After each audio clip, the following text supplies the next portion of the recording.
संसद के शीतकालीन सत्र का 13वां दिन आज सदन में आज भी सरकार और विपक्ष के बीच गतिरोध के आसार।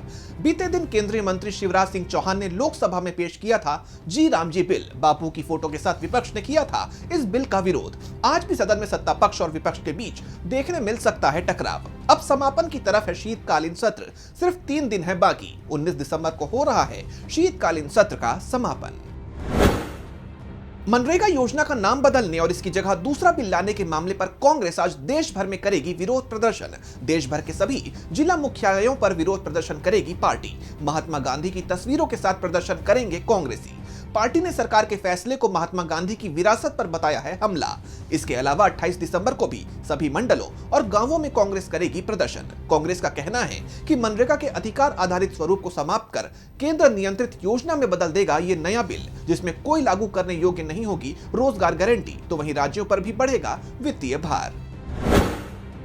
पीएम मोदी के 4 दिवसीय विदेश दौरे का तीसरा दिन आज ओमान जाएंगे पीएम मोदी। सुल्तान हैथम बिन तारिक से करेंगे मुलाकात। 2023 के बाद ओमान में ये पीएम मोदी की है दूसरी यात्रा। बीते दिन पीएम मोदी ने जॉर्डन में किंग अब्दुल्ला द्वितीय इब्न अल हुसैन के साथ की थी विस्तृत चर्चा। जॉर्डन के प्रधानमंत्री जाफर हसन से मुलाकात भी की थी। जॉर्डन, इथोपिया और ओमान की यात्रा पर हैं पीएम नरेंद्र मोदी।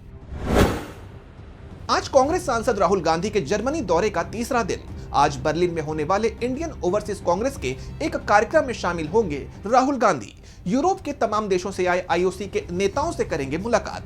भारतीय प्रवासियों को भी करेंगे संबोधित। इंडियन ओवरसीज कांग्रेस के लोकल ब्रांच के सभी प्रमुख एनआरआई मुद्दों, कांग्रेस पार्टी को मजबूत करने और पार्टी की विचारधारा को विस्तार देने की रणनीतियों पर करेंगे चर्चा। बीते दिन जर्मन सरकार के मंत्रियों से राहुल गांधी ने की थी बातचीत। राजस्थान के हनुमानगढ़ में dune ethanol private limited factory के विरोध में आज किसानों ने बुलाई महापंचायत। जंक्शन धाम मंडी में जुटेंगे किसान। कलेक्ट्रेट का घेराव करने की तैयारी में है किसान। कलेक्टर ने जिले की सीमा में 3 या 3 से ज्यादा ट्रैक्टर्स के एक साथ चलने पर लगाया प्रतिबंध। आदेश न मानने पर यातायात नियमों के तहत कार्रवाई की दी है चेतावनी। किसानों के सपोर्ट में विधायक अभिमन्यु पुनिया बोले, ट्रैक्टर रोके तो सड़कें जाम करेंगे कांग्रेसी। पंजाब में जिला परिषद और पंचायत समिति के चुनावों की आज होगी मतगणना। 347 जिला परिषदों और 238 ब्लॉक समितियों के लिए 14 दिसंबर को हुई थी वोटिंग। राज्य भर में महज लगभग 48% मतदान किया गया है दर्ज। अमृतसर के चुनाव हुए रद्द। बरनाला में भी दोबारा इलेक्शन की आई नौबत। पंचायत समिति में 340 उम्मीदवार निर्विरोध हुए निर्वाचित। छत्तीसगढ़ विधानसभा के शीतकालीन सत्र का चौथा दिन। सदन में लॉ एंड ऑर्डर, धान, जमीन दर, बिजली जैसे मामले गूंजने के हैं आसार। बढ़ती महंगाई, कानून व्यवस्था जैसे मुद्दों को लेकर सरकार को घेरने की तैयारी में है विपक्ष। पहले 17 दिसंबर तक चलने वाला था सत्र, लेकिन अब 19 दिसंबर तक बढ़ा दी गई है सत्र की अवधि।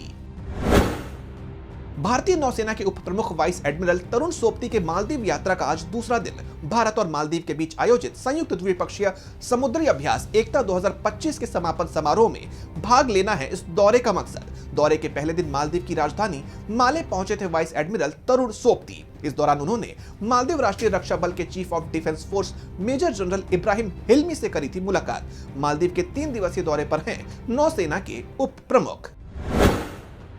राष्ट्रपति द्रौपदी मुर्मू के दक्षिण भारत दौरे का आज दूसरा दिन। तमिलनाडु के वेल्लोर स्थित स्वर्ण मंदिर में करेंगी दर्शन और आरती। इसके बाद वो शीतकालीन प्रवास के लिए सिकंदराबाद के बोलारम स्थित राष्ट्रपति निलयम पहुंचेंगी। तमिलनाडु के साथ साथ वो तेलंगाना का भी करेंगी दौरा। बीते दिन राष्ट्रपति ने कर्नाटक में मांड्या जिले के मालवल्ली में आदि जगत गुरु श्री शिवरात्रीश्वर शिवयोगी महास्वामी जी के 1066वें जयंती समारोह का किया था उद्घाटन।